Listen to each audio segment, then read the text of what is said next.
देश दुनिया च वसदे पंजाबियों को खुश आमदीद। मैं हरजिंदर सिंह रंधावा, तुस देख रहे हो पंजाब टैलीविजन और मेरे नाल ने सरदार केसी सिंह। भारत के ਵੱਖ-ਵੱਖ मुल्कों च सफीर रहे केसी सिंह एक ऐसा चश्मा रखते हैं जिहदे नाल ये बरीक नज़रियों सारे मुद्दों को एड्रैस कर पाते हैं, बेशक वो देश के होण जां विदेश के। पंजाबीयत नाल जुड़े आ सरदार साहब जी आया। सत श्री अकाल जी, बड़ी खुशी हुई। सरदार साहब, चार मुद्दे मैं जिहड़े ध्यान च लियाउणा चाहुंदा तुहाडे। एक तां अंदोलन लंबा खिच्चिया गया और उहदे नाल खिज वध गई, एक MLA पंजाब च कुੱਟਿਆ ਜਾਂਦਾ। इस तो बाद असीं नदेड़ साहब दे विच, हजूर साहब दे विच लोकां वल्लों पुलिस नाल जिस तरीके नाल टकराव होया और वो सिख बनाम पुलिस टकराव बनिया, उहदे नाल कुछ प्रभाव गलत भी गए। इस तो अगे जे मैं तुरदा है तां दिल्ली सिख गुरुद्वारा प्रबंधक कमेटी की चोण अचनचेत दस्तक दे दिंदी आ। कल शाम नूं अनाउंसमेंट हो गई ते दिन बड़े घट बचे, लगभग 20 कुछ दिन ने प्रचार लई, बाकी तां अजमा घटाओ दे रह जाने। ते जे मैं इस तो भी अगे तुरना है तो पंजाब दीयां घटनावां भी सानूं फड़ के बह जांदियां। एक एक्टर जिहड़ा योगराज सिंह है, यूवी दा बाप, उन्हां दी गल नूं तुसीं भावें प्रभाव उन्हां दा असर अपना ना लो, लेकिन गल दा असर लेना बनदा क्योंकि वो नवजोत सिंह सिद्धू नाल संपर्क च है और उन्हां तो इंज लगदा कि सिद्धू अगले दिनां च जां आप च जा सकदे जां नवीं पार्टी बना सकदे। इहदा पंजाब दी सियासत ते की असर पऊगा? मैं ये तुहाडे ते छड्डदा है कि अंदोलन लंबा खिच्चे जाण तो बाद और बंगाल दी इलैक्शन नूं लैके ये समुच्चा जिहा निरीखण तुहाडा ते एनालिसिस मैनूं दस्सिओ जरा। देखो, जब भी कोई अंदोलन लंबा हो जाए तो सरकार जिहड़ी हुंदी है कोशिश करदी है ये थक जाण ਜਾਂ ਇਹਨਾਂ 'ਚ ਆਪਸ 'ਚ ਬਟਵਾਰਾ ਪੈ ਜੇ, ਇਹਨੂੰ ਕਿਸੇ ਤਰੀਕੇ ਨਾਲ ਅਸੀਂ ਘਟਾ ਦਈਏ ਜਾਂ ਇਹ ਬਦਨਾਮ ਹੋ ਜਾਣ।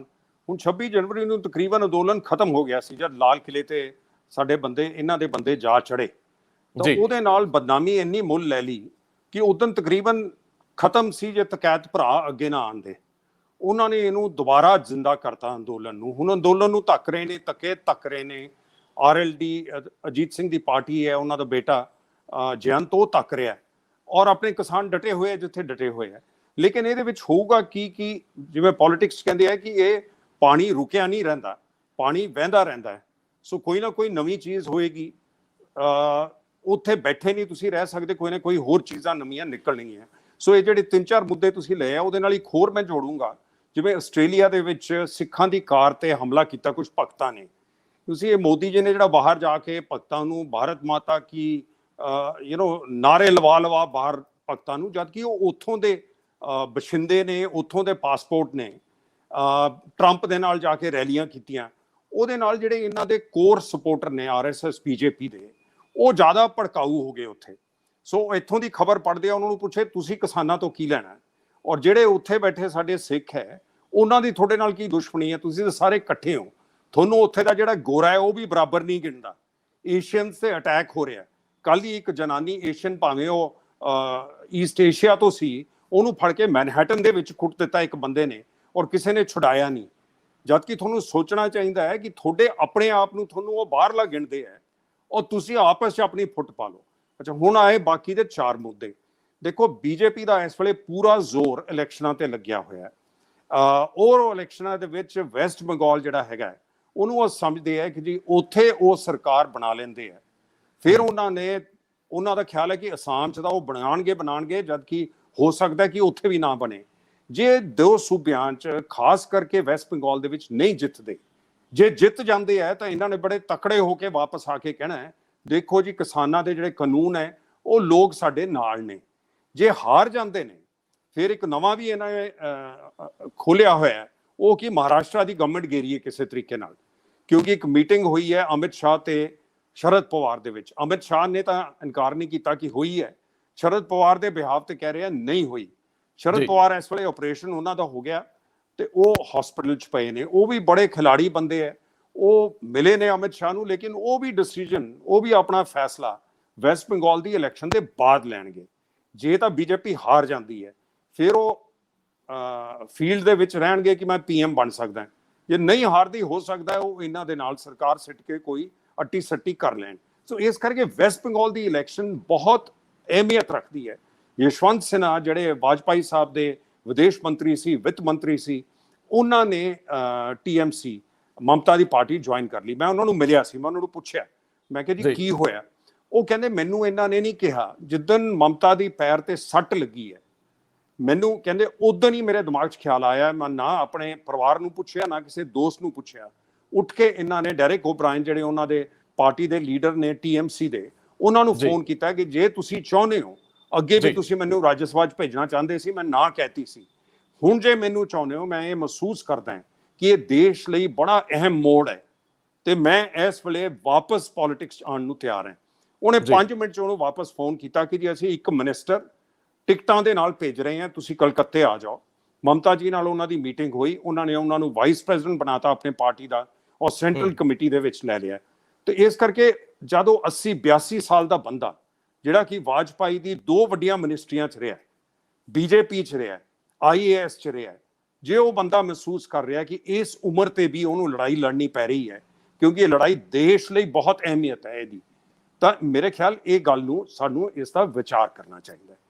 ਮੈਨੂੰ ਸਰਦਾਰ ਸਾਹਿਬ, ਹਾਂ, ਇਹਦੇ ਵਿੱਚ ਜਿਹੜਾ ਕੋਰ ਇਸ਼ੂ ਸੀਗਾ ਕਿ ਜੇਕਰ ਪੱਛਮੀ ਬੰਗਾਲ 'ਚ ਮਮਤਾ ਬੈਨਰਜੀ ਜਿੱਤ ਜਾਂਦੇ ਨੇ ਔਰ ਉਸ ਤੋਂ ਬਾਅਦ ਜਿਹੜੀ ਪੂਰੇ ਦੇਸ਼ ਦੀ ਰਾਜਨੀਤੀ ਹੈ ਉਹਦੇ ਤੇ ਕਿਹੋ ਜਿਹਾ ਅਸਰ ਪੈ ਸਕਦਾ ਕਿ ਉਹ ਕਾਂਗਰਸ ਦੀ ਬਜਾਏ ਇਸ ਸਾਰੇ ਦੇ ਸਾਰੇ ਮੋਦੀ ਖਿਲਾਫ ਮੁਹਾਜ਼ ਨੂੰ ਇਕੱਠਿਆਂ ਕਰਨ 'ਚ ਕਾਮਯਾਬ ਹੋਣਗੇ?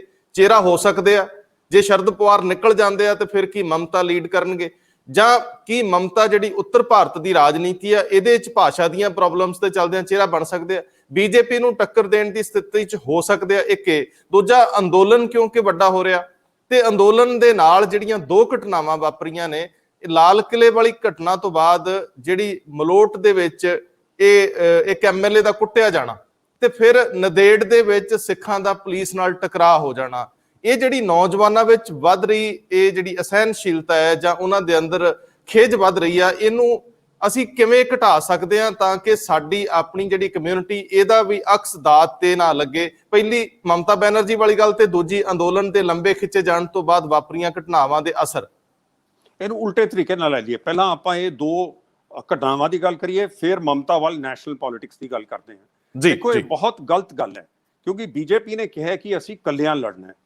ਇਹ ਜ਼ਰੂਰ ਹੈ ਕਿ BJP ਦੇ MLA ਦੇ ਬਾਰੇ ਜਾਂ ਪਾਰਟੀ ਦੇ ਬਾਰੇ ਲੋਕਾਂ 'ਚ ਬੜਾ ਗੁੱਸਾ ਹੈ ਔਰ ਉਹ ਕੱਲਾ ਇੱਥੇ ਨਹੀਂ ਹੈ, ਹਰਿਆਣੇ 'ਚ ਵੀ ਹੈ। ਹਰਿਆਣੇ 'ਚ ਵੀ ਜਿਹੜੇ ਆਪਣੇ ਇਹਦੇ ਚੌਥਾਲਿਆ ਦੇ MLA ਉਹ ਵੀ ਪਿੰਡਾਂ 'ਚ ਨਹੀਂ ਜਾ ਸਕਦੇ।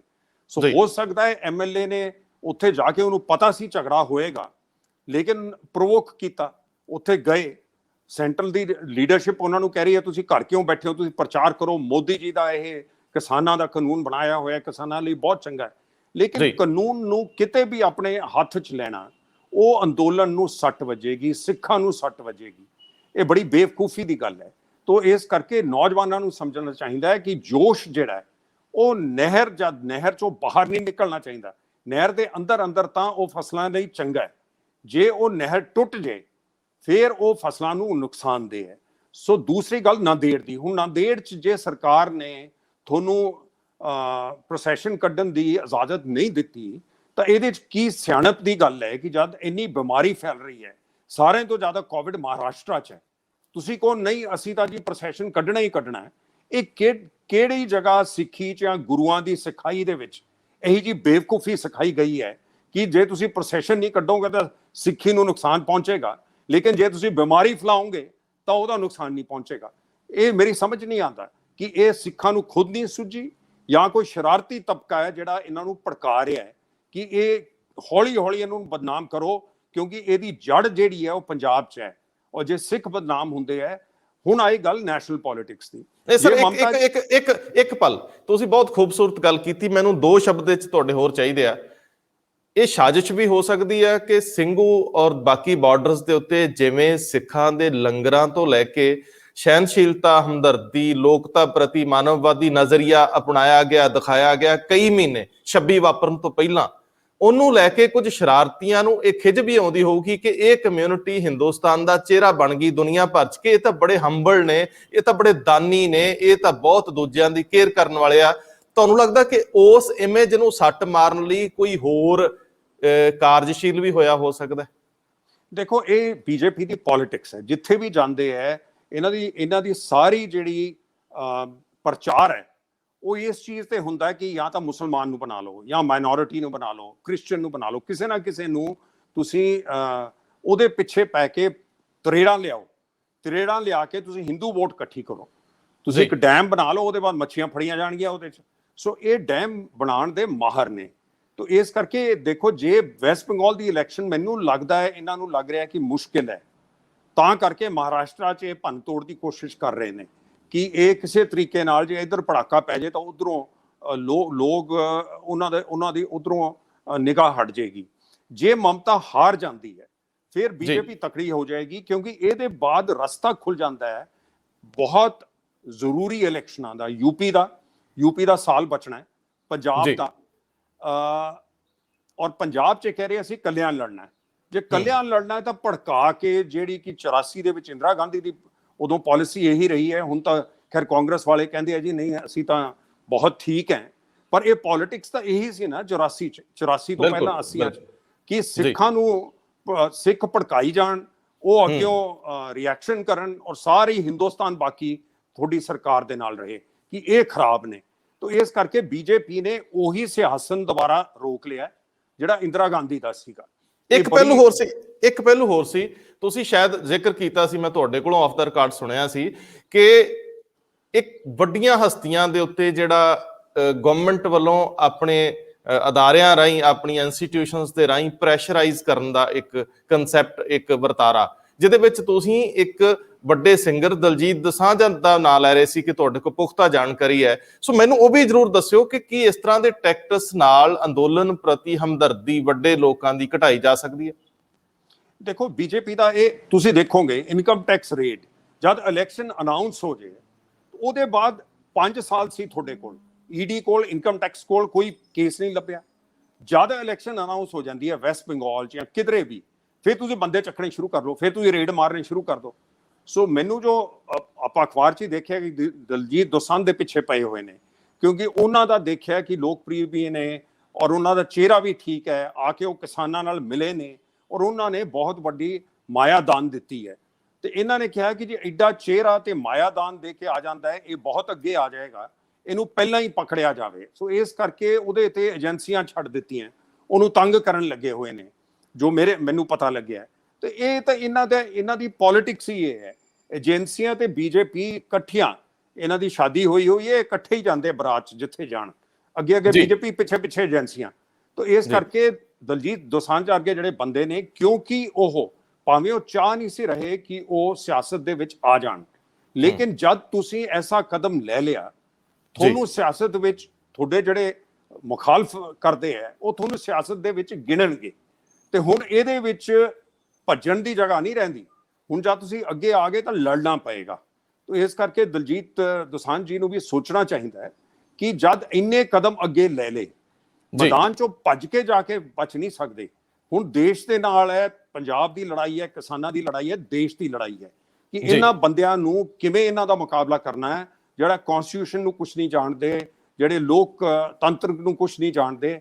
ਇਹਨਾਂ ਨੇ ਤਾਂ ਸਿਰਫ ਇਲੈਕਸ਼ਨਾਂ ਲੜਨੀਆਂ, ਸਵੇਰ ਤੋਂ ਰਾਤ ਤਾਈਂ ਪ੍ਰਚਾਰ ਕਰ ਲਓ। ਕਈ ਵਾਰ ਦਿਮਾਗ 'ਚ ਇਹ ਆਉਂਦਾ ਕਿ ਇਹਨਾਂ ਦੇ ਜਿਹੜੇ ਨੇਤਾ ਨੇ ਉਹ ਸਰਕਾਰ ਕਦ ਚਲਾਉਂਦੇ ਹੋਣੇ ਆ, ਕਿਉਂਕਿ ਉਹ ਸਿਰਫ ਟੈਲੀਵਿਜ਼ਨ ਤੇ ਪ੍ਰਚਾਰ ਕਰਦੇ ਹੀ ਨਜ਼ਰ ਆਉਂਦੇ ਆ। ਮੈਨੂੰ ਸਰਦਾਰ ਸਾਹਿਬ, ਕਿਉਂਕਿ ਤੁਹਾਡੀ ਦਿੱਲੀ 'ਚ ਰਹਿੰਦਿਆਂ ਨਜ਼ਰ ਦੂਰ ਤੱਕ ਜਾਂਦੀ ਹੈ, ਔਰ ਜਿਹੜਾ ਬੀਤੀ ਸ਼ਾਮ ਨੂੰ ਇੱਕ ਫੈਸਲਾ ਹੁੰਦਾ ਗੁਰਦੁਆਰਾ ਚੋਣਾਂ ਦੇ ਡਾਇਰੈਕਟੋਰੇਟ ਵੱਲੋਂ, ਡਾਇਰੈਕਟਰ ਗੁਰਦੁਆਰਾ ਇਲੈਕਸ਼ਨਸ ਵੱਲੋਂ ਦਿੱਲੀ ਸਿੱਖ ਗੁਰਦੁਆਰਾ ਪ੍ਰਬੰਧਕ ਕਮੇਟੀ ਦੀਆਂ ਚੋਣਾਂ ਐਲਾਨਤੀਆਂ ਗਈਆਂ 25 ਤਰੀਕ ਨੂੰ। 25 ਤਾਂ ਆ ਗਈ, ਮਹੀਨਾ ਵੀ ਨਹੀਂ ਵਿੱਚ ਰਹਿ ਗਿਆ। ਸੋ ਇਹ ਜਿਹੜੀ ਇਲੈਕਸ਼ਨ ਹੋਣ ਜਾ ਰਹੀ ਆ, ਇਹਨੂੰ ਇੱਕ ਤਾਂ ਬਹੁਤ ਥੋੜਾ ਪੀਰੀਅਡ, ਪਹਿਲਾਂ ਵੀ ਇੰਨਾ ਹੀ ਪੀਰੀਅਡ ਮਿਲਦਾ ਜੀ ਜਿਹੜੀ ਇਲੈਕਸ਼ਨ ਪ੍ਰਚਾਰ ਲਈ ਜਾਂ ਸਾਰੀ ਨਾਮਜ਼ਦਗੀਆਂ ਲਈ। ਦੂਜੀ ਗੱਲ ਇਹ ਕਿ ਜਦੋਂ ਹੁਣ ਇਹ ਅਨਾਉਂਸਮੈਂਟ ਹੋ ਗਈ ਆ ਤੇ ਦਿੱਲੀ ਦਾ ਸਮੁੱਚਾ ਦ੍ਰਿਸ਼ ਕਿਹੋ ਜਿਹਾ, ਜਰਾ ਉਹਦੀ ਤਸਵੀਰ ਵੀ ਬਣਾਓ। ਦੇਖੋ, ਇੱਥੇ 3 ਧੜੇ ਨੇ। ਜੀਕੇ ਮਨਜੀਤ ਜਿਹੜੇ ਟੁੱਟ ਗਏ ਬਾਦਲਾਂ ਨਾਲੋਂ, ਬਾਦਲਾਂ ਦਾ ਗਰੁੱਪ ਹੈ, ਔਰ ਸਰਨਾ ਨੇ। ਸਰਨਿਆਂ ਨੂੰ ਅੱਗੇ ਕਿਹਾ ਜਾਂਦਾ ਕਾਂਗਰਸ ਦੇ ਨੇੜੇ ਹੈ, ਲੇਕਿਨ ਉਹ ਇਸ ਵੇਲੇ ਨਿਊਟਰਲ, ਕਿਉਂਕਿ ਕਾਂਗਰਸ ਦੀ ਤਾਂ ਸਰਕਾਰ ਦਿੱਲੀ 'ਚ ਹੈ ਨਹੀਂ। ਉਹਨਾਂ ਦਾ ਕਹਿਣਾ ਇਹ ਹੈ ਕਿ ਕਿਸੇ ਟਾਈਮ ਉਹ ਬੀਜੇਪੀ ਦੇ ਵੀ ਨੇੜੇ ਸੀ, ਜਦਕਿ ਪੰਜਾਬੀ ਲੀਡਰਸ਼ਿਪ ਹੁੰਦੀ ਸੀ ਬੀਜੇਪੀ ਦੀ। ਹੌਲੀ ਹੌਲੀ ਜਦ ਪੰਜਾਬੀ ਨਿਕਲ ਕੇ ਦਿੱਲੀ ਦੀ ਲੀਡਰਸ਼ਿਪ 'ਚੋਂ, ਤਾਂ ਜਿਹੜੀ ਨਵੀਂ ਲੀਡਰਸ਼ਿਪ ਆਈ ਆ, ਹੁਣ ਉਹ ਬਿਹਾਰ ਦਾ ਬੰਦਾ ਇੱਥੋਂ ਦਾ ਪ੍ਰਧਾਨ ਬਣਾਇਆ ਬੀਜੇਪੀ ਨੂੰ, ਉਹਨੂੰ ਕੀ ਇਹਦੇ ਨਾਲ ਕਨੈਕਸ਼ਨ ਹੀ ਕੋਈ ਨਹੀਂ ਸਿੱਖਾਂ ਨਾਲ। ਤਾਂ ਇਸ ਕਰਕੇ ਜਿਵੇਂ ਜਿਵੇਂ ਬੀਜੇਪੀ ਦੀ ਲੀਡਰਸ਼ਿਪ ਬਦਲ ਗਈ, ਦਿੱਲੀ ਦੀ ਆਬਾਦੀ ਬਦਲ ਗਈ, ਐਵੇਂ ਸਰਨੇ ਜਾਂ ਜਿਹੜੇ ਉਹੋ ਜਿਹੇ ਗਰੁੱਪ ਸੀਗੇ ਉਹਨਾਂ ਨੇ ਵੀ ਨਵੇਂ ਬੰਦੇ ਲੱਭ ਲਏ। ਸੋ ਇਸ ਕਰਕੇ ਤਿੰਨ ਗਰੁੱਪ ਨੇ। ਹੁਣ ਤਿੰਨ ਗਰੁੱਪਾਂ 'ਚ ਬਾਦਲਾਂ ਨੂੰ ਕੀ ਪ੍ਰੋਬਲਮ ਆਈ ਹੈ, ਕਿਉਂਕਿ ਇਹਦੇ 'ਚ ਇੱਕ ਕੰਡੀਸ਼ਨ ਹੈ ਕਿ ਤੁਹਾਨੂੰ ਚੁਣਾਵ ਚੁਣ ਤਾਂ ਮਿਲੇਗਾ ਜੇ ਤੁਸੀਂ ਲਿਖ ਕੇ ਦਿਓ ਕਿ ਤੁਹਾਡੀ ਪਾਰਟੀ ਸਿਆਸਤ 'ਚ ਨਹੀਂ ਹੈ, ਤੁਸੀਂ ਸਿਰਫ ਗੁਰਦੁਆਰਾ ਦੀ ਇਲੈਕਸ਼ਨ ਲੜੋਗੇ। ਉਹ ਅਕਾਲੀ ਦਲ ਤੇ ਦੇ ਨਹੀਂ ਸਕਦਾ, ਕਿਉਂਕਿ ਉਹ ਪੰਜਾਬ 'ਚ ਰਹੇ ਨੇ, ਉਹ ਰਹਿਣਾ ਉਹਨਾਂ ਨੇ ਪੋਲਿਟਿਕਸ। ਸੋ ਸੁਣਨ 'ਚ ਆਇਆ ਕਿ ਉਹਨਾਂ ਦੇ ਜਿਹੜੇ ਨੁਮਾਇੰਦੇ ਨੇ ਉਹਨਾਂ ਨੂੰ ਇੰਡੀਪੈਂਡੈਂਟ ਲੜਨਾ ਪੈਣਾ ਅਲੱਗ-ਅਲੱਗ ਸਿੰਬਲਾਂ ਤੇ। ਸਰਨਿਆਂ ਦੇ ਉੱਤੇ ਪ੍ਰੈਸ਼ਰ ਪਾਇਆ ਗਿਆ, ਆਮ ਆਦਮੀ ਪਾਰਟੀ ਨੇ ਪ੍ਰੈਸ਼ਰ ਪਾਇਆ ਆਪਣੇ ਬੰਦਿਆਂ ਦੇ ਥਰੂ ਕਿ ਤੁਸੀਂ ਇੱਕ ਧੜਾ ਪੰਜਾਬ ਦਾ ਜਿਹੜਾ ਕਿ ਸੱਜੇ ਪਾਸੇ ਦਾ ਗਿਣਿਆ ਜਾਂਦਾ ਹੈ, ਥੋੜਾ ਖਾੜਕੂ ਪਸੰਦ ਹੈ, ਉਹਨਾਂ ਨੂੰ ਨਾਲ ਲੈ ਕੇ ਉਹਨਾਂ ਨੂੰ ਟਿਕਟਾਂ ਦਿਓ। ਉਹ ਸਰਨਿਆਂ ਨੇ ਜਵਾਬ ਦੇਤਾ। ਆਮ ਆਦਮੀ ਪਾਰਟੀ ਨੇ ਉਹਨਾਂ ਦਾ ਟਿਕਟ ਸਸਪੈਂਡ ਕਰਤਾ। ਉਹ ਹਾਈ ਕੋਰਟ ਤੋਂ ਜਾ ਕੇ ਆਪਣਾ ਟਿਕਟ ਕਰਾ ਕੇ ਲਿਆਏ ਨੇ। ਚੋਣ ਚਿੰਨ੍ਹ तो वो आम आदमी पार्टी भी ये दोहरी गेम खेल रही है। वो भी पंजाब दी इलेक्शन दी उम्मीद दे विच वो चाह रहे सी कि साडा भी पैर दिल्ली दे गुरुद्वारियां च लग वड़ जाए। पर नहीं मेरा एक सवाल आ जांदा नाल। तुसीं तीन ग्रुप कह रहे हो, मैनूं सर ये जरूर दस्सिओ कि जिहड़ी धिर दिल्ली च राज कर रही है केजरीवाल वाली आम आदमी पार्टी, पंजाब दे विच उन्हां कोल चंगे सिख चेहरे भी हैगे आ, पगड़ियां वाले दस्तारां वाले, ते दिल्ली च भी हैगे। ਉਹ ਕੀ ਸਿੱਧੇ ਤੌਰ ਤੇ ਇਸ ਇਲੈਕਸ਼ਨ ਦੇ ਵਿੱਚ ਕੋਈ ਆਪਣਾ ਵਿੰਗ ਨਹੀਂ ਉਤਾਰ ਰਹੇ? ਸਿੱਧਾ ਤਾਂ ਨਹੀਂ ਕਹੂੰਗਾ ਕਿਉਂਕਿ ਇਹਨਾਂ ਨੇ ਕਿਹਾ ਕਿ ਧਾਰਮਿਕ ਪਾਰਟੀ ਲੜ ਸਕਦੀ ਆ, ਕਿ ਉਹ ਆਪਣਾ ਜਿਹੜਾ ਵੋਟ ਬੈਂਕ ਆ, ਆਫਟਰ ਆਲ ਦਿੱਲੀ ਦੇ ਵਿੱਚ ਸਿੱਖਾਂ ਨੇ ਵੋਟ ਪਾਈ ਹੋਊਗੀ ਕੇਜਰੀਵਾਲ ਦੀ ਪਾਰਟੀ ਨੂੰ ਥੋੜੀ ਬਹੁਤ, ਉਹ ਦਿਲਚਸਪੀ ਨਹੀਂ ਲੈ ਰਹੇ? ਇਹ ਵੀ ਇੱਕ ਧਿਰ ਨਹੀਂ ਬਣਦੀ? ਨਹੀਂ ਉਹ ਲੈ ਰਹੇ ਨੇ ਨਾ। ਇਹ ਤਾਂ ਤੁਹਾਨੂੰ ਮੈਂ ਦੱਸਿਆ ਕਿ ਉਹ ਐਸੇ ਬੰਦਿਆਂ ਨੂੰ, ਚਿਹਰਿਆਂ ਨੂੰ ਅੱਗੇ ਲਿਆਉਣਾ ਚਾਹੁੰਦੇ ਸੀ ਜਿਹੜੇ ਉਹਨਾਂ ਨੂੰ, ਜਿਨ੍ਹਾਂ ਨਾਲ ਅੱਗੇ ਵੀ ਉਹ ਨੱਥੀ ਹੋਈ ਸੀ ਪਿਛਲੀ ਪੰਜਾਬ ਦੀ ਇਲੈਕਸ਼ਨ 'ਚ, और जिस करके इन्हां दा नुकसान होया, ओहे जे धड़े नूं अगे लियाना चाहते सी। फिर इन्हां ने सरनियां ते जोर पाया क्योंकि इन्हां नूं पता सी कल्ला इन्हां दा धड़ा नहीं जित पाएगा। अच्छा, दूजी गल रह गई जीके मनजीत दी। हुण ये मैनूं सुनन च आया कि RSS दे वड्डे नेता सिखां दे ग्रुपां नूं बुला के उन्हां दे नाल मीटिंग कर रहे ने जी, और ਉਹਦੇ ਵਿੱਚ ਕਹਿੰਦੇ ਇਹ ਨੇ कि नहीं जी ਅਸੀਂ ਤਾਂ ਸਿਰਫ ਤੁਹਾਡੇ ਨਾਲ ਗੱਲ ਕਰਨੀ ਹੈ। ਦੇਖੋ, ਇਹ बीजेपी भी चाह रही है कि दिल्ली ਦੇ ਗੁਰਦੁਆਰੇ ਐਸੇ ਹੱਥ 'ਚ ਨਾ ਜਾਣ ਜਿਹੜਾ ਕਿ ਉਹਨਾਂ ਨੂੰ ਬਾਅਦ ਵਿੱਚ ਉਹਨਾਂ ਨੂੰ ਇਹ ਲੱਗੇ ਕਿ ਇਹ ਪੂਰਾ ਧੜਾ ਸਾਡੇ ਨਾਲ ਨਹੀਂ ਹੈ। ਇੱਕ ਤਰ੍ਹਾਂ ਨਾਲ ਡਾਇਰੈਕਟਲੀ ਜਾਂ ਇਨਡਾਇਰੈਕਟਲੀ ਉਹ ਚਾਹੁੰਦੇ ਨੇ। ਅੱਗੇ ਤਾਂ ਬਾਦਲਾਂ ਕਰਕੇ ਉਹਨਾਂ ਨੇ ਉਹਦੇ ਤੇ ਛੱਡਿਆ ਹੋਇਆ ਸੀ। ਹੁਣ ਕਿਉਂਕਿ ਬਾਦਲ ਟੁੱਟ ਗਏ, ਉਹਨਾਂ ਨੂੰ ਇਹ ਲੱਗਦਾ ਕਿ ਰਾਜਧਾਨੀ ਦੇ ਗੁਰਦੁਆਰੇ, ਰਾਜਧਾਨੀ ਦੇ ਚੀਫ ਮਿਨਿਸਟਰ ਦੀ ਤਾਂ ਤਾਕਤ ਲੈ ਲਈ ਸਾਰੀ, ਉਹਨੂੰ ਤਾਂ ਜ਼ੀਰੋ ਕਰਤਾ। ਹੁਣ ਬਚੇ ਨੇ ਦਿੱਲੀ ਦੇ ਗੁਰਦੁਆਰੇ, ਇਤਿਹਾਸਿਕ ਗੁਰਦੁਆਰੇ, ਤੇ ਉਹਦੇ 'ਚ ਵੀ ਉਹ ਦਖਲ ਅੰਦਾਜ਼ੀ ਥੋੜੀ ਆਪਣੀ ਇਨਡਾਇਰੈਕਟਲੀ ਕੋਸ਼ਿਸ਼ ਕਰ ਰਹੇ ਨੇ। ਔਰ ਇਹਦਾ ਕੀ ਨਤੀਜਾ ਨਿਕਲਦਾ ਮੈਨੂੰ ਪਤਾ ਨਹੀਂ, ਲੇਕਿਨ ਸਰਨਿਆਂ ਦਾ ਧੜਾ ਇਸ ਵੇਲੇ ਮੈਨੂੰ ਲੱਗਦਾ ਥੋੜਾ ਜਿਹਾ ਅੱਗੇ ਹੈ, ਕਿਉਂਕਿ ਲੋਕ ਇਹ ਚਾਹਣਗੇ ਕਿ ਐਸੇ ਗਰੁੱਪ ਨੂੰ ਵੋਟਾਂ ਪੈਣ ਜਿਹਦੇ ਤੇ ਪਿਛਲੀ ਵਾਰੀ ਦੇ ਜਿਹੜੇ ਦਾਗ ਨੇ ਉਹ ਨਾ ਹੋਣ, ਕਿਉਂਕਿ ਇਹਨਾਂ ਦੇ ਬੜੀ ਆਪਸ ਦੇ ਵਿੱਚ ਐਲੀਗੇਸ਼ਨਸ ਨੇ ਜੀਕੇ ਮਨਜੀਤ ਦੀਆਂ ਤੇ ਸਰਸਾ ਸਾਹਿਬ ਦੀਆਂ ਤੇ ਬਾਦਲ ਗਰੁੱਪ ਦੀਆਂ, ਕਿ ਇਹ ਲੜਾਈ ਖਤਮ ਹੋਵੇ। ਕਿਉਂਕਿ ਸਰਨੇ ਇਹ ਕਹਿੰਦੇ ਹੈ ਕਿ ਉਹ ਕਾਫੀ ਪੈਸਾ 20-25-30 ਕਰੋੜ ਰੁਪਇਆ ਛੱਡ ਕੇ ਗਏ ਸੀ ਖਜ਼ਾਨੇ 'ਚ, ਔਰ ਇਸ ਵੇਲੇ ਉਹ ਨਹੀਂ ਬਚਿਆ, ਉਹ ਇੱਧਰ ਉੱਧਰ ਖਰਚ ਕਰ ਦਿੱਤਾ ਹੈ। ਕੁਛ ਇਹ ਵੀ ਜ਼ਰੂਰ ਹੈ ਕਿ ਲੋਕਡਾਊਨ ਦੇ ਵਿੱਚ ਆਮਦਨ ਵੀ ਘਟ ਗਈ ਗੁਰਦੁਆਰਿਆਂ ਦੀ, ਲੇਕਿਨ ਸਮਝ ਦੇ ਨਾਲ ਜਿਸ ਤਰੀਕੇ ਨਾਲ ਚਲਾਉਣਾ ਚਾਹੀਦਾ। ਸੋ ਲੋਕਾਂ ਨੂੰ ਸਭ ਪਤਾ ਹੈ, ਦਿੱਲੀ ਦੇ ਲੋਕ ਹੁਸ਼ਿਆਰ ਨੇ, ਉਹਨਾਂ ਨੂੰ ਪਤਾ ਹੁਣ ਕਿਹਨੂੰ ਵੋਟ ਪਾਉਂਦੇ ਹੈ, ਇਹ ਤਾਂ ਡਿਪੈਂਡ ਕਰਦਾ। ਲੇਕਿਨ ਉਹ ਪਾਣਗੇ ਇਹੋ ਜਿਹੇ ਬੰਦੇ ਨੂੰ ਜਿਹਦੇ ਨਾਲ ਬੀਤਿਆ ਹੋਇਆ ਇਤਿਹਾਸ ਦੁਹਰਾਇਆ ਨਾ ਜਾਵੇ, ਔਰ ਦਿੱਲੀ ਦੀ ਜਿਹੜੀ ਮੈਨੇਜਮੈਂਟ ਹੈ ਉਹ ਇੰਡੀਪੈਂਡੈਂਟ ਰਹੇ, ਉਹ ਇਹ ਨਾ ਹੋਵੇ ਸਰਕਾਰ ਦੇ ਥੱਲੇ। ਮੈਂ ਸਰ ਇਹਦੇ ਨਾਲ ਜੁੜਦਾ ਛੋਟਾ ਜਿਹਾ ਇੱਕ ਸਵਾਲ ਹੈ, ਕਿਉਂਕਿ ਜੋ ਨਜ਼ਰ ਆ ਰਿਹਾ ਪੰਜਾਬ ਚੋਂ ਬੈਠਿਆਂ, ਉਹਦੇ ਵਿੱਚ ਮਨਜਿੰਦਰ ਸਿੰਘ ਸਿਰਸਾ ਸੋਸ਼ਲ ਮੀਡੀਆ ਤੇ ਬਹੁਤ ਐਕਟਿਵ ਨਜ਼ਰ ਆਏ ਪਿਛਲੇ ਦਿਨਾਂ 'ਚ। ਕਿਸਾਨੀ ਅੰਦੋਲਨ ਨੂੰ ਲੈ ਕੇ, ਉੱਥੇ ਲੰਗਰ ਮੁਹੱਈਆ ਕਰਾਉਣ ਤੋਂ ਲੈ ਕੇ, ਵੱਖ-ਵੱਖ ਬਾਰਡਰਸ ਦੇ ਉੱਤੇ ਬੈਰੀਕੇਡਿੰਗ ਦੇ ਮੁਸ਼ਕਲ ਦੇ ਦੌਰ 'ਚ, ਖਾਸ ਤੌਰ ਤੇ ਯੂਪੀ ਵਾਲੀ ਸਾਈਡ ਤੋਂ, ਫਿਰ ਉਸ ਤੋਂ ਬਾਅਦ ਕਿਸਾਨੀ ਰਿਹਾਈਆਂ ਲਈ ਜਾਂ ਜ਼ਮਾਨਤਾਂ ਕਰਾਉਣ ਨੂੰ ਲੈ ਕੇ ਇਹ ਇੱਕ ਬੜਾ ਸਰਗਰਮੀ ਨਾਲ ਇਸ ਤਰ੍ਹਾਂ ਦਾ ਟ੍ਰੈਂਡ ਰਿਹਾ। ਇੱਕ ਤਾਂ ਪਹਿਲੂ ਇਹ ਹੈ ਕਿ ਮਨਜਿੰਦਰ ਸਿੰਘ ਸਿਰਸਾ ਦੇ ਇਸ ਰੂਪ ਨੂੰ, ਜਿਹਨੂੰ ਪੰਜਾਬ 'ਚ ਇਵੇਂ ਵੇਖਿਆ ਗਿਆ ਕਿ ਉਹ ਕਿਸਾਨੀ ਅੰਦੋਲਨ ਦੀ ਮਦਦ ਕਰ ਰਹੇ ਆ, ਉਹਦਾ ਕੋਈ ਵੇਟੇਜ ਮਿਲੂ। ਦੂਜਾ, ਜਿਹੜਾ ਮਨਜੀਤ ਸਿੰਘ ਜੀਕੇ ਔਰ ਮਨਜਿੰਦਰ ਸਿੰਘ ਸਿਰਸਾ ਦੇ ਦਰਮਿਆਨ 'ਚ ਕੋਰਟ ਦੇ ਵਿੱਚ ਅਦਾਲਤੀ ਲੜਾਈਆਂ ਨੇ, ਔਰ ਦੋਨਾਂ ਦੇ ਉੱਤੇ ਵੱਖੋ-ਵੱਖ ਤਰ੍ਹਾਂ ਦੀਆਂ ਧਾਰਾਵਾਂ ਦੇ ਵਿੱਚ ਕਈ ਸੰਗੀਨ ਇਲਜ਼ਾਮ ਵੀ ਨੇ। ਤੇ ਤੀਜਾ, ਜਦੋਂ ਬਾਦਲਾਂ ਦੇ ਖਿਲਾਫ ਭੁਗਤਣ ਵਾਲੇ ਲੋਕ ਤਿੰਨ ਜਗ੍ਹਾ ਤੇ ਵੰਡੇ ਜਾਣਗੇ, ਜਿਹਦੇ ਵਿੱਚ ਜੇ ਮੈਂ ਸਿੱਧੇ ਰੂਪ 'ਚ ਕਹਾਂ ਕਿ ਜੇ ਮਨਜੀਤ ਸਿੰਘ ਜੀਕੇ ਲੜਦੇ ਨੇ ਵੱਖਰੇ ਔਰ ਵੱਖਰੇ ਸਰਨਾ ਲੜਦੇ ਨੇ, ਔਰ ਵੱਖਰੇ ਭਾਈ ਰਣਜੀਤ ਸਿੰਘ ਔਰ ਇੱਕ ਭਾਈ ਵਡਾਲਾ ਨੇ, ਕੋਈ ਸਦਭਾਵਨਾ ਦਲ ਵਾਲੇ ਜਾਂ ਕੋਈ ਹੋਰ ਵੀ ABC ਹੋ ਸਕਦੇ ਆ। ਉਸ ਸਥਿਤੀ 'ਚ ਜਿਹੜੀ ਬਾਦਲਾਂ ਦੇ ਵਿਰੋਧੀ ਜਾਣ ਵਾਲੀ ਵੋਟ ਵੰਡੀ ਜਾਣੀ ਆ, ਬਾਦਲਾਂ ਦੀ ਸੰਗਠਿਤ ਰੂਪ ਦੇ ਵਿੱਚ, ਭਾਵੇਂ ਉਹ 500 700 ਹੀ ਹੋਵੇ ਇੱਕ ਤੇ ਜਾਂ ਕਿੰਨੀ ਵੀ ਹੋਵੇ, ਤੁਹਾਨੂੰ ਲੱਗਦਾ ਇਹਦੇ ਨਾਲ ਦ੍ਰਿਸ਼ ਬਦਲਣ ਵਾਲਾ, ਬਾਦਲਾਂ ਨੂੰ ਇਸ ਚੀਜ਼ ਦਾ ਬੈਨੀਫਿਟ ਹੁੰਦਾ ਨਜ਼ਰ ਨਹੀਂ ਆਉਂਦਾ ਜਦੋਂ ਇਹ ਵੰਡ ਹੋ ਕੇ ਲੜੇ ਆਪਸ ਵਿੱਚ ਵੀ ਲੜੇ ਹੋਏ ਆ? ਦੇਖੋ, ਦੋ ਚੀਜ਼ਾਂ ਹੋਈਆਂ। ਇੱਕ ਤਾਂ ਇਹਨਾਂ ਨੇ ਵੋਟਰ ਲਿਸਟ ਬਹੁਤ ਠੀਕ ਤਰੀਕੇ ਨਾਲ ਰਿਵਾਈਜ਼ ਹੋਈ ਹੈ, ਉਹਦੇ ਬਹੁਤ ਜ਼ਿਆਦਾ ਫੇਕ ਵੋਟਰ ਸੀਗੇ, particularly ਅੱਜ ਜਿੰਨੇ ਟੈਕਸੀ ਸਟੈਂਡ ਹੈ ਇਹਨਾਂ ਦੇ ਵਿੱਚ 2-2 3-3 ਹਜ਼ਾਰ ਵੋਟ ਬਣਾਈ ਹੋਈ ਸੀ। ਉਹਨੂੰ ਜਦ ਚੈੱਕ ਕਰਨ ਜਾਂਦੇ ਸੀ ਕਹਿੰਦੇ ਜੀ ਉਹ ਪੰਜਾਬ ਗਏ ਹੋਏ ਆ ਛੁੱਟੀ ਜੀ। ਤੇ ਪਿਛਲੀ ਵਾਰ ਮੈਨੂੰ ਪਤਾ ਜੇ ਇਲੈਕਸ਼ਨ ਲੜੀ ਗਈ ਹੈ, ਸੁਖਬੀਰ ਬਾਦਲ ਹੋਣਾ ਦਾ ਰਾਜ ਸੀ ਪੰਜਾਬ 'ਚ, ਇੱਥੇ ਪੰਜਾਬ ਦੇ ਵੱਡੇ ਪੁਲਿਸ ਆਫੀਸਰ ਆ ਕੇ ਦਿੱਲੀ 'ਚ ਬੈਠੇ ਨੇ, ਕਿਉਂਕਿ ਜਿਹੜੇ ਟੈਕਸੀ ਸਟੈਂਡਾਂ ਦੇ ਜ਼ਿਆਦਾ ਮੁੰਡੇ ਨੇ ਰੋਪੜ ਉਹਨਾਂ ਜ਼ਿਲ੍ਹਿਆਂ ਦੇ ਨੇ, ਤਾਂ ਉਹ ਇਹਨਾਂ ਨੇ ਉਹੀ ਜਿਹੜੀ ਵੋਟ ਸੀ ਉਹ ਸਾਰੀ ਟੁੱਟ ਗਈ ਹੈ। ਹੁਣ ਇਹਨਾਂ ਨੇ ਦਿੱਲੀ ਇਹ ਚੰਗਾ ਕੰਮ ਜਿਹੜਾ ਆਮ ਆਦਮੀ ਪਾਰਟੀ ਨੇ ਕੀਤਾ ਹੈ ਕਿ ਜਿਹਦੇ ਕੋਲ ਵੋਟਰ ਕਾਰਡ ਹੈ, ਤੁਸੀਂ ਵੋਟਰ ਕਾਰਡ ਦਿਖਾਓ ਦਿੱਲੀ ਦਾ, ਜੇ ਵੋਟਰ ਕਾਰਡ ਨਹੀਂ ਹੈ ਤਾਂ ਤੁਹਾਡੀ ਗੁਰਦੁਆਰੇ 'ਚ ਵੋਟ ਨਹੀਂ ਹੋ ਸਕਦੀ। ਤਾਂ ਇਸ ਕਰਕੇ ਬਹੁਤ ਵੋਟ ਘਟ ਗਈ ਹੈ ਅੱਗੇ ਨਾਲੋਂ। ਜਿੱਥੇ 15-15 ਹਜ਼ਾਰ ਵੋਟ ਸੀ ਉੱਥੇ 3-3 4-4 ਹਜ਼ਾਰ ਵੋਟ ਹੈ। ਤਾਂ ਇਸ ਕਰਕੇ ਪਹਿਲੀ ਗੱਲ ਤਾਂ ਹੈ ਇਹ ਜਿਹੜਾ ਕਿ ਸਰਨਾ ਚਾਹ ਰਹੇ ਸੀਗੇ ਔਰ ਇਹਦੇ 'ਚ ਉਹ ਸਫਲ ਹੋਏ। ਦੂਜੀ ਗੱਲ ਹੈ ਕਿ ਇਹ ਜਿਹੜੀ ਲੜਾਈ ਹੈ ਭਾਈ ਜੀਕੇ ਮਨਜੀਤ ਜੀਕੇ ਤੇ ਇਹਨਾਂ ਦੇ ਵਿੱਚ ਸਰਸਾ ਦੇ ਵਿੱਚ, ਉਹਨਾਂ ਦੀ ਵੋਟ ਤਾਂ ਇਕੱਠੀ ਸੀ ਨਾ, ਦੋਨਾਂ ਦੀ ਇੱਕ ਧੜੇ ਦੀ ਸੀ। ਜੋ ਆਪਸ ਚ ਫਟਦੇ ਹੈ ਤਾਂ ਜਿਹੜੇ ਧੜੇ ਚ ਸੀ ਉਹਨਾਂ ਨੂੰ ਨੁਕਸਾਨ ਹੋਏਗਾ, ਸਰਨਿਆਂ ਨੂੰ ਥੋੜੀ ਹੋਏਗਾ। ਉਹ ਸਰਨਿਆਂ ਦੀ ਤਾਂ ਵੋਟ ਸੀ ਨਹੀਂ। ਹਾਂ, ਉਹ ਜ਼ਰੂਰ ਹੈ ਕਿ ਜੇ ਆਮ ਆਦਮੀ ਪਾਰਟੀ ਪਿੱਛੋਂ ਸਪੋਰਟ ਕਰਕੇ ਇੱਕ ਚੌਥਾ ਤਬਕਾ ਖੜਾ ਕਰਦੇ ਹੈ, ਉਹ ਹੋ ਸਕਦਾ ਸਰਨਿਆਂ ਦੇ ਵੋਟ, ਕਿਉਂਕਿ ਉਹ ਵੋਟ ਬਾਦਲ ਦੇ ਖਿਲਾਫ ਹੋਏਗੀ, ਸਰਸੇ ਦੇ ਖਿਲਾਫ ਹੋਏਗੀ, ਉਹ ਉੱਥੇ ਜਾ ਸਕਦੀ ਹੈ। ਹੁਣ ਉਹ ਲੋਕ ਕਿਵੇਂ ਵੋਟ ਪੈਂਦੀ ਹੈ ਇਹ ਤਾਂ ਲੋਕ ਹੀ ਜਾਣਨ, ਲੇਕਿਨ ਉਮੀਦ ਇਹ ਹੈ ਕਿ ਜਿਹੜੇ ਗੁਰਦੁਆਰੇ ਹੈ ਇਹਦੇ ਚ ਸੁੱਚੀ ਸੱਚੀ ਮੈਨੇਜਮੈਂਟ ਆਵੇ, ਕਿਉਂਕਿ ਇਹ ਇਤਿਹਾਸਿਕ ਗੁਰਦੁਆਰੇ ਹੈ ਦਿੱਲੀ ਦੇ ਔਰ ਇਹਨਾਂ ਦਾ ਦੁਰਉਪਯੋਗ ਨਹੀਂ ਹੋਣਾ ਚਾਹੀਦਾ, ਨਾ ਪੋਲਿਟਿਕਸ ਲਈ ਔਰ ਨਾ ਇਹਨਾਂ ਦੇ ਚੰਦੇ ਨੂੰ ਬਾਹਰ ਕੱਢ ਕੇ ਇੱਧਰ ਉੱਧਰ ਲਗਾਉਣਾ ਚਾਹੀਦਾ। ਅਗਲੇ ਦਿਨਾਂ 'ਚ ਤੁਹਾਡੇ ਆਲੇ ਦੁਆਲੇ ਕਾਫੀ ਸਰਗਰਮੀ ਰਹਿਣ ਵਾਲੀ ਆ, ਔਰ ਪਹਿਲਾਂ ਤਾਂ ਪੰਜਾਬ 'ਚੋਂ ਬੜੇ ਲੋਕ ਜਾ ਕੇ ਇਹਨਾਂ ਇਲੈਕਸ਼ਨਸ ਦੇ ਵਿੱਚ ਬਹਿੰਦੇ ਰਹੇ ਆ। ਹੁਣ ਵੀ ਦੇਖਾਂਗੇ ਕਿ ਇਸ ਕੋਵਿਡ ਦੇ ਦੌਰਾਨ, ਕਿਸਾਨੀ ਅੰਦੋਲਨ ਦੇ ਦੌਰਾਨ ਆਈ ਇਸ ਇਲੈਕਸ਼ਨ ਜਿਹਦੇ ਵਿੱਚ ਸਿੱਖਾਂ ਦੀ ਪਾਰਟਿਸਿਪੇਸ਼ਨ ਹੋਣੀ ਆ, ਉਹ ਕਿਵੇਂ ਦੀ ਰਹਿੰਦੀ। ਲੇਕਿਨ ਆਖਰੀ ਸਵਾਲ ਲੈ ਕੇ ਮੈਂ ਛੱਡ ਦਿਆਂਗਾ ਜੀ ਅੱਜ ਦੀ ਇਸ ਬਹਿਸ ਨੂੰ। ਮੇਰੀ ਬੇਨਤੀ ਸਿਰਫ ਇਹ ਹੈ ਕਿ ਜੇਕਰ ਮਮਤਾ ਬੈਨਰਜੀ ਜਿੱਤ ਜਾਂਦੇ ਆ ਤੇ ਆਪਣੇ ਦੇਸ਼ ਦੀ ਰਾਜਨੀਤੀ ਦਾ ਮੂੰਹ ਮਹਾਂਦਰਾ ਕੁਝ ਬਦਲਦਾ ਦੇਖਦੇ ਹੋ? ਬਿਲਕੁਲ। ਦੇਖੋ, ਇਹ ਐਸਾ ਇਹਨੂੰ ਟਰਨਿੰਗ ਪੁਆਇੰਟ ਹੋਏਗਾ, ਇਹ ਐਸਾ ਮੋੜ ਹੋਏਗਾ ਦੇਸ਼ ਦੇ ਇਤਿਹਾਸ ਲਈ, ਕਿਉਂਕਿ ਉਹ ਅੱਗੇ ਆ ਜਾਣਗੇ।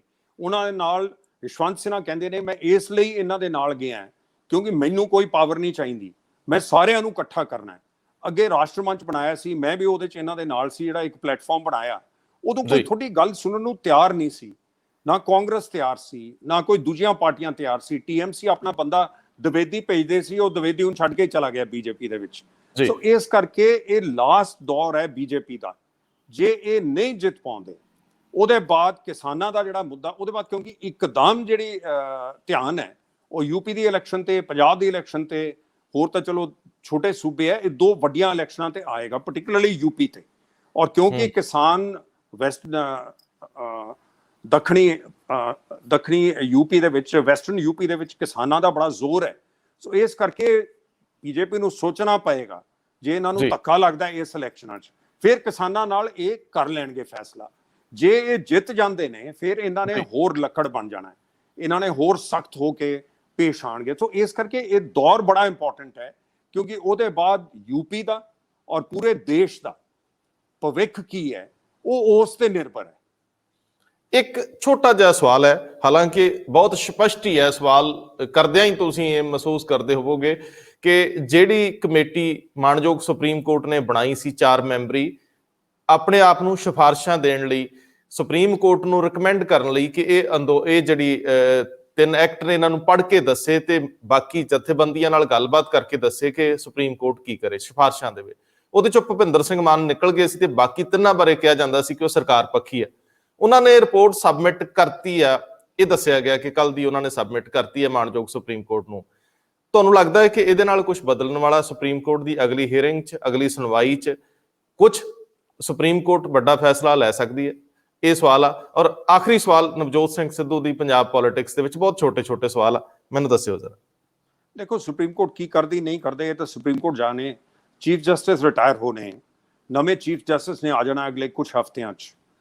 ਸੁਪਰੀਮ ਕੋਰਟ ਦੇ ਵੀ ਕਈ ਮੁੱਦੇ ਇਹੋ ਜਿਹੇ ਹੁੰਦੇ ਆ ਜਿਹੜੀ ਕੋਰਟ ਨਹੀਂ ਤੈਅ ਕਰ ਸਕਦੀ। ਜੇ ਕੋਰਟ ਉਹਦੇ 'ਚ ਫੈਸਲਾ ਵੀ ਦੇਗੀ, ਕੋਈ ਆਪਣੀ ਰਾਏ ਵੀ ਦੇਗੀ, ਤਾਂ ਉਹ ਕਿਸਾਨ ਨਹੀਂ ਮੰਨਣਗੇ।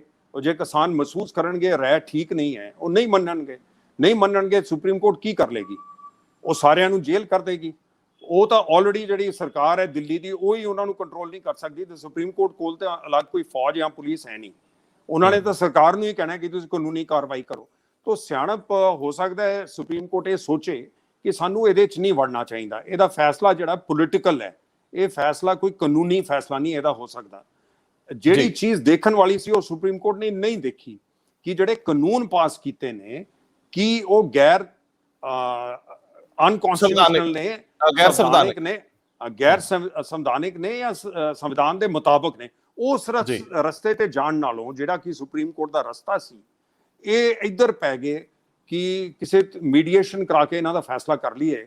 ਤਾਂ ਉਹ ਆਮ ਤੌਰ ਤੇ ਵਿਚੋਲੇ ਨੂੰ ਕਈ ਵਾਰ ਦੋਨੋਂ ਪਾਸਿਓਂ ਮਾਰ ਪੈਂਦੀ ਹੈ। ਤਾਂ ਇਸ ਕਰਕੇ ਪਰ ਸਰ ਜਿਵੇਂ ਪੰਜਾਬ ਸਰਕਾਰ ਸੀ, ਜੇ ਇਹ ਕਾਨੂੰਨ ਉਹ ਨਵੇਂ ਬਣਾਉਣ ਦੀ ਬਜਾਏ ਜਿਸ ਮਾਨਯੋਗ ਸੁਪਰੀਮ ਕੋਰਟ ਦੇ ਵਿੱਚ ਗਵਰਨਮੈਂਟ ਵਜੋਂ ਹੀ ਜਾਂਦੇ, ਗਵਰਨਮੈਂਟ ਆਫ ਪੰਜਾਬ ਅਪਰੋਚ ਕਰਦੀ ਮਾਨਯੋਗ ਸੁਪਰੀਮ ਕੋਰਟ ਨੂੰ ਕਿ ਸਾਡੇ ਨਾਲ ਜ਼ਿਆਦਤੀ ਹੋਈ ਹੈ, ਕਿ ਸਟੇਟ ਸਬਜੈਕਟ ਨੂੰ ਕੇਂਦਰ ਨੇ ਹੱਥ 'ਚ ਲਿਆ। ਮੇਰੇ ਖਿਆਲ ਉਸ ਮਾਮਲੇ 'ਚ ਸਰਕਾਰਾਂ ਵੀ ਉਦਾਸੀਨ ਰਹਿ ਗਈਆਂ, ਅੱਗੇ ਨਹੀਂ ਵਧੀਆਂ, ਤੇ ਮਾਨਯੋਗ ਸੁਪਰੀਮ ਕੋਰਟ ਨੇ ਵੀ ਇਸ ਪੱਖ ਨੂੰ ਉਹਨੇ ਧਿਆਨ ਨਾਲ ਸ਼ਾਇਦ ਅਜੇ ਤੱਕ ਨਹੀਂ ਸੁਣਿਆ ਜਾਂ ਦੇਖਿਆ ਨਹੀਂ। ਦੇਖੋ ਸਰਕਾਰਾਂ ਵੀ ਜਿਹੜੀਆਂ ਆਪੋਜੀਸ਼ਨ ਦੇ ਕਈ ਵਾਰ ਕੋਸ਼ਿਸ਼ ਕਰਦੀਆਂ ਕਿ ਡਰਾਮਾ ਕਰੋ ਜਿਹਦੇ ਨਾਲ ਇਹ ਲੱਗੇ ਕਿ ਅਸੀਂ ਬਹੁਤ ਕੁਝ ਕਰਤਾ, ਦੇਖਣ ਨੂੰ ਲੱਗਦਾ ਇਹ ਕਾਨੂੰਨ ਪਾਸ ਕਰਤਾ, ਭਾਵੇਂ ਉਹਦਾ ਕੋਈ ਮਤਲਬ ਨਾ ਹੋਵੇ। ਤੋ ਇਸ ਕਰਕੇ ਇਹ ਮੰਨਦਾ, ਮੈਨੂੰ ਨਹੀਂ ਪਤਾ ਸ਼ਾਇਦ ਪੰਜਾਬ ਇਹਦੇ ਨਾਲ ਜੁੜਿਆ ਜਾਂ ਨਹੀਂ ਜੁੜਿਆ। ਜਿਹੜਾ ਕੇਸ ਸੁਪਰੀਮ ਕੋਰਟ 'ਚ ਚੱਲਦਾ ਹੈ, ਮੇਰੇ ਖਿਆਲ ਇਹਨਾਂ ਦਾ ਜਾਂਦਾ ਹੈ ਵਕੀਲ, ਪੰਜਾਬ ਨੇ ਵੀ ਕਿਸੇ ਨੂੰ ਕੀਤਾ ਹੋਇਆ। ਤੋ ਇਸ ਕਰਕੇ ਉਹ ਉਧਰ ਵੀ ਇਹ ਜਾਣਗੇ, ਲੇਕਿਨ ਦਿਖਾਉਣ ਲਈ ਕਿ ਅਸੀਂ ਕਿਸਾਨਾਂ ਦੇ ਨਾਲ ਹੈ।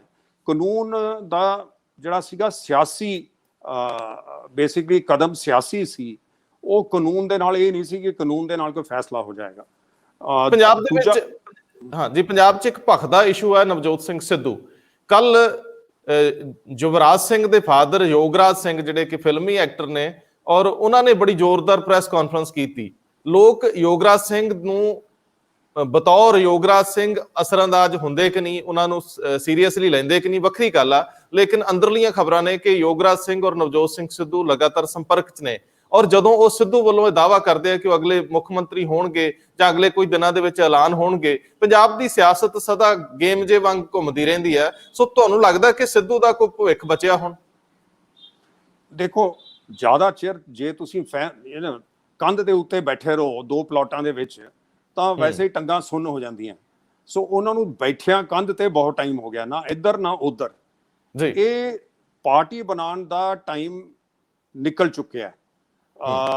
ਉਹ ਮੌਕਾ ਇਹਨਾਂ ਕੋਲ ਉਦੋਂ ਸੀਗਾ ਜਦ ਇਹਨਾਂ ਨੇ ਕਾਂਗਰਸ ਜੁਆਇਨ ਕੀਤੀ। ਉਸ ਵੇਲੇ ਆਮ ਆਦਮੀ ਪਾਰਟੀ, ਜੋ ਮੇਰਾ ਅੰਦਾਜ਼ਾ ਹੈ ਕੇਜਰੀਵਾਲ ਦਾ, ਇਹਨਾਂ ਨੂੰ ਜੇ ਲਏਗੀ ਵੀ ਇਹ ਵਾਅਦਾ ਕਰਕੇ ਨਹੀਂ ਲਏਗੀ ਕਿ ਤੁਹਾਨੂੰ ਸੀਐਮ ਚਿਹਰਾ ਬਣਾਣੇ ਹੈ। ਕੇਜਰੀਵਾਲ ਬੜਾ ਇਨਸਿਕਿਉਰ ਆਦਮੀ ਹੈ। ਉਹ ਇਹ ਨਹੀਂ ਚਾਹੇਗਾ ਕਿ ਉਹਦੇ, ਵੈਸੇ ਵੀ ਕੱਦ ਛੋਟਾ ਹੈ, ਕਿ ਉਹਦੇ ਮੋਢੇ ਤੇ ਉੱਤੇ ਆ ਜਾਏ ਬੰਦਾ। ਤੇ ਸਿੱਧੂ ਤਾਂ ਮੋਢੇ ਤੋਂ ਕਾਫੀ ਉੱਤੇ ਹੈ, ਉਹਦੇ ਸਿਰ ਤੋਂ ਵੀ ਉੱਤੇ ਹੈ। ਤੋ ਇਸ ਕਰਕੇ ਕੇਜਰੀਵਾਲ ਐਸੇ ਬੰਦੇ ਨੂੰ ਉਹਦਾ ਚਿਹਰਾ, ਮੈਂ ਤੁਹਾਨੂੰ ਦੱਸਦਾ ਖੁਦ ਬੀਤੀ ਕਿਸੇ ਖਾਸ ਸ਼ਖਸੀਅਤ ਜਿਹੜਾ ਮੈਨੂੰ ਮਿਲਿਆ ਹਰਿਆਣੇ ਦਾ ਲੀਡਰ ਪਿਛਲੇ ਇਲੈਕਸ਼ਨਾਂ ਤੋਂ ਪਹਿਲਾਂ, ਹਰਿਆਣੇ ਦੀਆਂ ਇਲੈਕਸ਼ਨਾਂ ਤੋਂ, ਮੈਂ ਗੱਲ ਕੀਤੀ ਕੇਜਰੀਵਾਲ ਸਾਹਿਬ ਨਾਲ। ਮੈਂ ਕਿਹਾ ਉਹ ਜੁਆਇਨ ਕਰਨ ਨੂੰ ਤਿਆਰ ਹੈ, ਤੁਸੀਂ ਉਹਨੂੰ ਸੀਐਮ ਬਣਾਓਗੇ? ਉਹ ਮਿਨਿਸਟਰ ਵੀ ਰਹਿ ਚੁੱਕਿਆ, ਬੜਾ ਕੁਝ ਰਹਿ ਚੁੱਕਿਆ। ਕਹਿੰਦੇ ਨਹੀਂ, ਮੈਂ ਝੂਠ ਨਹੀਂ ਬੋਲਦਾ, ਮੈਂ ਸੀਐਮ ਨਹੀਂ ਪ੍ਰੋਜੈਕਟ ਕਰ ਸਕਦਾ। ਮੈਂ ਕਿਹਾ ਫਿਰ ਉਹ ਕਿਉਂ ਆਊਗਾ ਬੰਦਾ? ਸੋ ਇਹ ਮੇਰੀ ਅੱਖਾਂ ਦੇਖੀ ਗੱਲ ਹੈ। ਉਹ ਕਿਸੇ ਐਸੇ ਬੰਦੇ ਨੂੰ ਨਹੀਂ ਲੈਣਾ ਚਾਹਣਗੇ ਜਿਹਦਾ ਉਹਨਾਂ ਨੂੰ ਲੱਗੇ ਕਿ ਇਹ ਦੇਖਣ ਨੂੰ ਮੇਰੇ ਨਾਲ ਲੰਬਾ ਹੈ, ਇਹਦਾ ਕੱਦ ਵੀ ਵੱਡਾ ਹੈ, ਇਹ ਸਿਆਸੀ ਆਪਣੀ ਅਲੱਗ ਪੋਜੀਸ਼ਨ ਬਣਾ ਕੇ ਮੇਰੀ ਪਾਰਟੀ ਤੋੜ ਕੇ ਨਾ ਲੈ ਜਾਏ। ਉਹ ਲੈਣਗੇ ਇਹੋ ਜਿਹੇ ਬੰਦਿਆਂ ਨੂੰ ਜਿਹੜੇ ਉਹ ਸਮਝਦੇ ਉਹਨਾਂ ਦੇ ਕੰਟਰੋਲ 'ਚ ਨੇ। ਜ਼ਿਆਦਾ ਪਾਰਟੀਆਂ ਇੰਜ ਕਰਦੀਆਂ। ਸੋ ਸਿੱਧੂ ਸਾਹਿਬ ਦੀ ਪ੍ਰੋਬਲਮ ਕੀ ਹੈ ਕਿ ਇਹਨਾਂ ਦਾ ਕੱਦ ਲੰਬਾ ਹੋਣ ਕਰਕੇ ਇਹ ਸਿਰਫ ਬੀਜੇਪੀ 'ਚ ਜਾ ਸਕਦੇ ਸੀ। ਜੇ ਚਾਹੁੰਦੇ ਜਾ ਕੇ ਗੋਡੇ ਫੜ ਲੈਂਦੇ ਮੋਦੀ ਸਾਹਿਬ ਦੇ, ਤਾਂ ਬੀਜੇਪੀ ਲੈ ਸਕਦੀ ਸੀ। ਲੇਕਿਨ ਕਿਸਾਨ ਅੰਦੋਲਨ ਦੇ ਬਾਅਦ ਜੇ ਬੀਜੇਪੀ 'ਚ ਜਾਂਦੇ ਆ, ਫਿਰ ਸਿੱਧੂ ਸਾਹਿਬ ਡੱਕ ਤੇ ਆਊਟ ਹੋਣਗੇ। ਓਪਨ ਤੱਕ ਕਰੇ ਚਲੇ ਜਾਣ, ਫਿਰ ਜ਼ੀਰੋ ਤੇ ਹੀ ਆਊਟ ਹੈ। ਤੇ ਇਸ ਕਰਕੇ ਉਹ ਰਸਤਾ ਬੰਦ ਹੋ ਗਿਆ ਕਿਸਾਨ ਅੰਦੋਲਨ ਬਾਅਦ। ਕਿਸਾਨ ਅੰਦੋਲਨ ਦੇ ਬਾਅਦ ਇਹਨਾਂ ਨੇ ਜਿਹੜੀ ਖੱਟੀ ਖਾ ਰਹੇ ਸੀ ਕੋਰੀਡੋਰ ਦੀ, ਉਹ ਕਰਤਾਰਪੁਰ ਸਾਹਿਬ। ਕਰਤਾਰਪੁਰ ਸਾਹਿਬ ਵਾਲੀ ਕੋਰੀਡੋਰ ਦੀ ਉਹ ਖੱਟੀ ਵੀ ਬੰਦ ਹੋ ਗਈ, ਉਹ ਕੋਰੀਡੋਰ ਵੀ ਬੰਦ ਹੋ ਗਿਆ। ਲੋਕਾਂ ਦਾ ਸਾਰਾ ਜਿਹੜਾ ਧਿਆਨ ਸੀ ਉਹ ਕਿਸਾਨ ਅੰਦੋਲਨ ਤੇ ਲੱਗਿਆ। ਕਿਸਾਨ ਅੰਦੋਲਨ 'ਚ ਇਹਨਾਂ ਦਾ ਕੀ ਕੰਟਰੀਬਿਊਸ਼ਨ ਹੈ, ਇਹਨਾਂ ਨੇ ਕੀ ਕੀਤਾ ਸੀ? ਇਹ YouTube ਤੇ ਤੁਸੀਂ ਬੋਲੀ ਜਾਓ ਤਾਂ ਮੈਂ ਵੀ ਬੋਲੀ ਜਾਂਦਾ, ਪਰ YouTube ਤੇ ਬੋਲ ਕੇ ਤਾਂ ਤੁਸੀਂ ਨੇਤਾ ਨਹੀਂ ਨਾ ਬਣਦੇ। ਨਹੀਂ ਬਣ ਸਕਦੇ। ਕਿਸਾਨ ਦੇ ਉਹ ਤਾਂ ਜੇ ਡੰਡੇ ਖਾਓ, ਜੇ ਤੁਸੀਂ ਉੱਥੇ ਤੰਬੂ 'ਚ ਰਹੋ, ਜੇ ਉੱਥੇ ਉਹਨਾਂ ਦੇ ਨਾਲ ਮੱਛਰ ਜਿੱਥੇ ਤੁਹਾਨੂੰ ਕੱਟਦੇ ਆ ਉਹਨਾਂ ਨਾਲ ਬੈਠੋ, ਤਾਂ ਤੁਹਾਡਾ ਜਾ ਕੇ ਉਹਨਾਂ ਨਾਲ ਸਾਂਝ ਹੁੰਦੀ ਹੈ। ਜਾਂ ਤੁਸੀਂ ਦਲਜੀਤ ਦੋਸਾਂਝ ਦੀ ਤਰ੍ਹਾਂ ਟਾਈਮ ਦੇ ਟਾਈਮ ਜਾ ਕੇ ਤੁਸੀਂ ਉਹਨਾਂ ਦੇ ਨਾਲ ਖੜੇ ਹੋ ਜਦ ਉਹਨਾਂ ਨੂੰ ਲੋੜ ਸੀ, ਉਹ ਨਾ ਕਰੋ ਤਾਂ ਫਿਰ ਤੁਸੀਂ ਕਿਸਾਨ ਅੰਦੋਲਨ ਦਾ ਫਾਇਦਾ ਸੀ। ਤੀਜੀ ਅਗਰੀ ਪਾਰਟੀ ਫਿਰ ਕਿਸ ਬੇਸਿਸ ਤੇ ਬਣਾਓਗੇ? ਇਹ ਤਾਂ ਕੈਪਟਨ ਸਾਹਿਬ ਪਹਿਲਾਂ ਹੀ ਕਹਿੰਦੇ ਆ ਕਿ ਇਹਨਾਂ ਨੂੰ ਮੈਂ ਇਸ ਲਈ ਕੱਢਿਆ, ਇਹਨਾਂ ਤੋਂ ਮਿਨਿਸਟਰੀ ਚੱਲਦੀ ਨਹੀਂ ਸੀ। ਉਹ ਤਾਂ ਕੈਪਟਨ ਸਾਹਿਬ ਹੀ ਇਹਨਾਂ ਨੂੰ ਫੇਲ ਕਰ ਦੇਣਗੇ ਜਿਹੜੀ ਪਾਰਟੀ ਬਣਾਉਣਗੇ। ਉਹ ਦੂਜੀ ਗੱਲ, ਇਹ ਸਹਾਰਾ ਲੈਂਦੇ ਰਹੇ ਨੇ ਫੈਮਿਲੀ ਦਾ ਕਿ ਸ਼ਾਇਦ ਇਹਨਾਂ ਨੂੰ ਫਿਰ ਉਸ ਵੇਲੇ ਲੀਕ ਕਰਤਾ ਕਿ ਡਿਪਟੀ ਚੀਫ ਮਿਨਿਸਟਰ ਬਣ ਰਹੇ ਨੇ, ਇਹ ਆ ਬਣ ਰਹੇ ਨੇ, ਉਹ ਬਣ ਰਹੇ ਨੇ।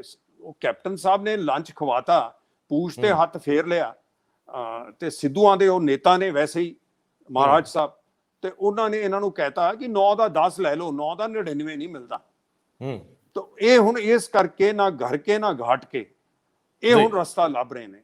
ਪਰ ਉਹ ਮੌਕਾ ਫਿਰ ਇਹਨਾਂ ਨਾਲ ਜਿਹੜੇ ਬੰਦੇ ਜੁੜੇ ਸੀ ਉਹ ਕਈ ਇਹਨਾਂ ਨੂੰ ਛੱਡ ਕੇ ਚਲੇ ਗਏ, ਉਹਨਾਂ ਨੇ ਵਰਤ ਕੇ ਦੇਖ ਲਿਆ। ਸੋ ਪੋਲਿਟਿਕਸ ਦੇ ਵਿੱਚ ਇੱਕ ਮੌਕਾ ਹੁੰਦਾ ਹੈ, ਇੱਕ ਟਾਈਮਿੰਗ ਹੁੰਦਾ ਹੈ, ਇੱਕ ਸਮੇਂ ਹੁੰਦਾ ਹੈ ਜਦ ਤੁਸੀਂ ਅੰਦਰ ਆ ਸਕਦੇ ਹੋ। ਮੇਰਾ ਖਿਆਲ ਹੈ ਇਹਨਾਂ ਦਾ ਸਮੇਂ ਨਿਕਲ ਗਿਆ। ਅੱਛਾ ਸਰਦਾਰ ਸਾਹਿਬ, ਬਹੁਤ ਬਹੁਤ ਬਿਹਤਰੀਨ ਸ਼ੈਲੀ ਹੈ ਤੁਹਾਡੀ, ਬੋਲਣ ਦਾ ਅੰਦਾਜ਼ ਬੜਾ ਸਪਸ਼ਟ ਹੈ, ਚੰਗਾ ਲੱਗਦਾ ਹੈ। ਸਾਡੇ ਆਪਣੇ ਵੱਡੇ ਲੋਕ, ਆਪਣੇ ਆਗੂ ਤੁਹਾਡੇ ਵਰਗੇ ਜਿਨ੍ਹਾਂ ਨੇ ਜ਼ਿੰਦਗੀ ਦੇ ਵਿੱਚ ਬਹੁਤ ਸਾਰੀਆਂ ਪ੍ਰਾਪਤੀਆਂ ਕੀਤੀਆਂ, ਹੁਣ ਇਸ ਖਿੱਤੇ ਦੇ ਲੋਕਾਂ ਨੂੰ ਇਸ ਤਰੀਕੇ ਨਾਲ ਗਾਈਡ ਕਰ ਰਹੇ ਆ, ਤੇ ਮੈਨੂੰ ਮਾਣ ਹਾਸਲ ਹੁੰਦਾ ਹੈ ਕਿ ਤੁਸੀਂ ਸਾਡੇ ਸਿਰ ਤੇ ਹੱਥ ਰੱਖ ਦਿੰਦੇ ਹੋ। ਬਹੁਤ ਮਿਹਰਬਾਨੀ, ਬਹੁਤ ਧੰਨਵਾਦ। ਬਹੁਤ ਬਹੁਤ ਮਿਹਰਬਾਨੀ, ਤੁਸੀਂ ਮੌਕਾ ਦਿੰਦੇ ਹੋ, ਉਲਟਾ ਮੌਕਾ ਤਾਂ ਤੁਸੀਂ ਕ੍ਰੀਏਟ ਕੀਤਾ।